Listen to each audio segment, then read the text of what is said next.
बारिश में गरीब बहू के भूखे ससुराल वाले। माँ बहुत भूख लग रही है, जल्दी से रोटी बना दो ना। कल रात को भी तुमने खाने के लिए हमें कुछ भी नहीं दिया था, अब तो खाना दे दो ना।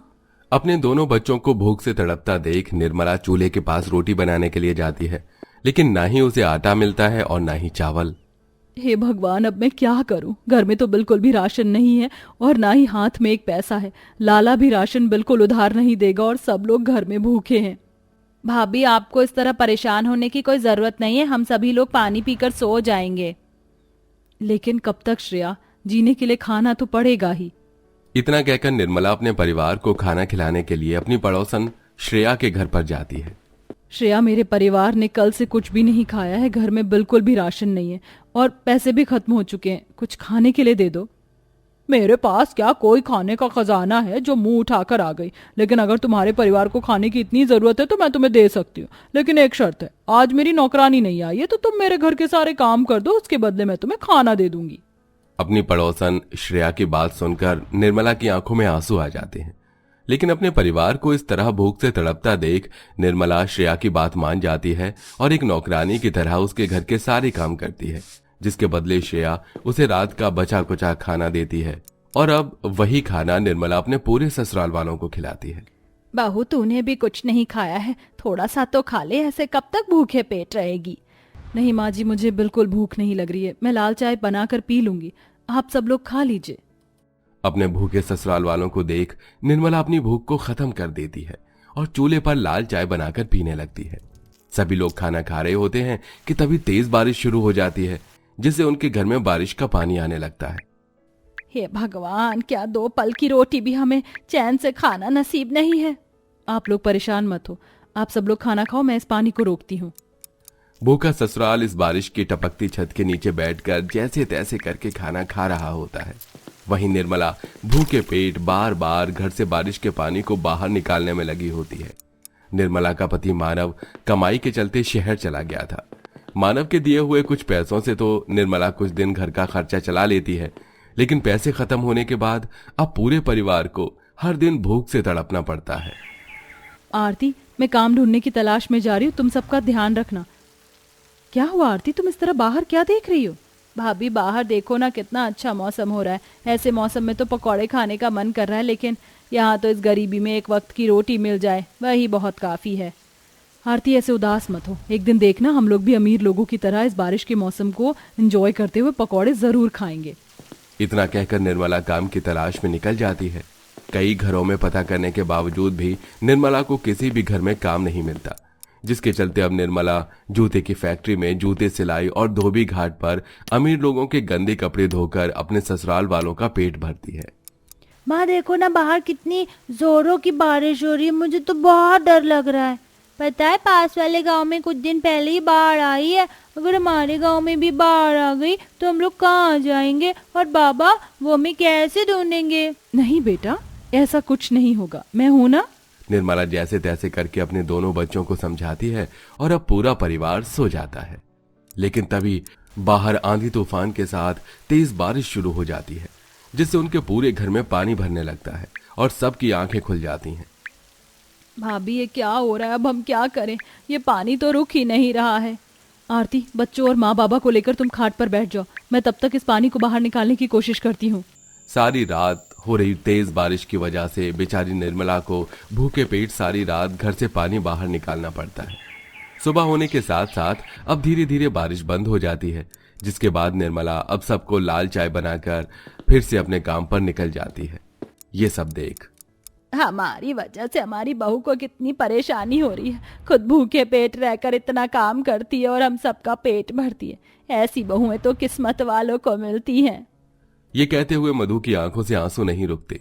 निर्मला रोज की तरह काम पर जा ही रही होती है कि तभी अचानक रास्ते में एक पत्थर से निर्मला के पैर में चोट लग जाती है। मेरा पैर, कितना दर्द हो रहा है। इस दर्द में तो बिल्कुल भी चला नहीं जा रहा, लेकिन अगर काम पर नहीं जाऊंगी तो मेरे ससुराल वाले खाएंगे क्या? मैं उन्हें इस तरह भूखे नहीं देख सकती। निर्मला बड़ी मुश्किल से अपने पैर के दर्द को संभालती है और पैर लंगड़ाते लंगड़ाते फैक्ट्री में जाकर काम करने लगती है और ऐसे कुछ दिन गुजर जाते हैं। निर्मला थोड़ी दाल दे दे बहू। मुझे भी थोड़ी सब्जी दे दे। ये सब्जी तो मैंने अपने लिए रखी थी, पर माँ बाबूजी को ऐसे भूखा नहीं देख सकती। निर्मला अपने हिस्से की थोड़ी सब्जी भी अपने सास ससुर को दे देती है और खुद पानी पीकर बैठ जाती है। तभी उनके घर का मकान मालिक आता है और उनसे मकान का किराया मांगने लगता है। अरे तुमने कहा था कि इस महीने तुम सारा मकान का किराया चुका दोगी, लाओ मेरे पैसे दो। ये लीजिए, पूरे 4 महीने का किराया है। 4 महीने के किराया लेकर वहां से मकान मालिक चला जाता है, लेकिन अब निर्मला के पास अपने ससुराल वालों का पेट भरने के लिए 1 रुपया भी नहीं होता। वहीं अपनी फैक्ट्री की सेठ से पैसे मांगने पर भी निर्मला को कोई पैसे नहीं मिलते, जिसके चलते कुछ दिनों तक पूरा परिवार भूखा ही रहता है।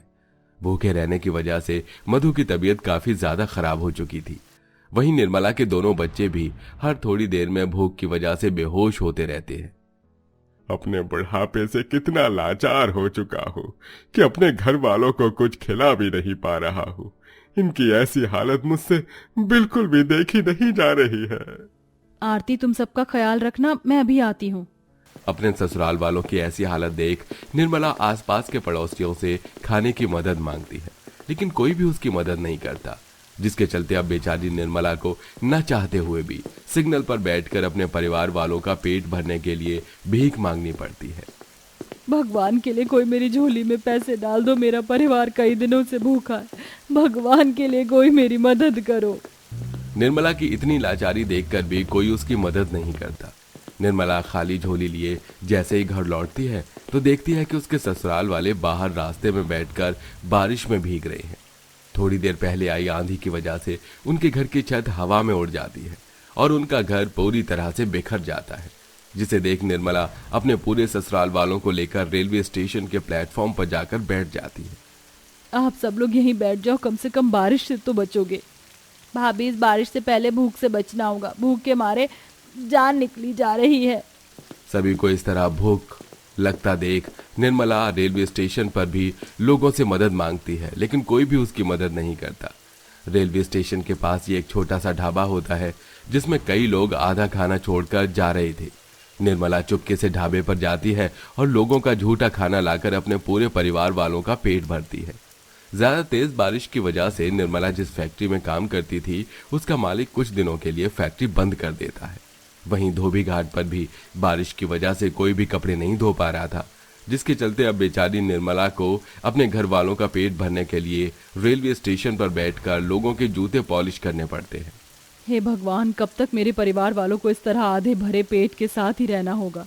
क्या उनकी जिंदगी में कभी भी भरपेट खाना नहीं लिखा है? भगवान, अब तो अपना कोई चमत्कार दिखाओ। लोगों के जूते पॉलिश करते करते निर्मला की आंखों में आंसू आ जाते हैं। तभी रेलवे स्टेशन पर एक ट्रेन आकर रुकती है, जिसके अंदर से निर्मला का पति मानव रेलवे स्टेशन पर उतरता है। मानव की नजर सीधा निर्मला पर जाती है, जो लोगों के जूते पॉलिश कर रही थी, जिसे देख दौड़ता हुआ मानव निर्मला के पास आता है। निर्मला, तुम यहाँ क्या कर रही हो और ये सब क्या है? आप आ गए, मैं कब से आपका इंतजार कर रही थी, आपने आने में इतनी देर क्यों लगा दी? मानव के पूछने पर निर्मला उसे सारी बात बताती है, जिसे सुनकर मानव की आंखों में भी आंसू आ जाते हैं। बारिश के कहर में तुमने कितनी मेहनत, इतनी परेशानी झेलकर मेरे परिवार का पेट भरा। तुम्हारी जगह कोई और होता तो शायद वो ये कभी नहीं करता, लेकिन अब तुम्हें रोने की जरूरत नहीं है, मैं आ गया हूं ना, सब ठीक कर दूंगा। मानव सबसे पहले अपने पूरे परिवार को एक ढाबे पर लेकर जाता है, जहां इतने दिनों बाद पूरा परिवार पेट भरकर अच्छा खाना खाता है। और अब मानव अपने पूरे परिवार को अपने साथ हमेशा हमेशा के लिए शहर ले जाता है और एक अच्छे से किराए के मकान में रखकर उन्हें खूब मेहनत करता है और अपने पूरे परिवार का पेट भरता है।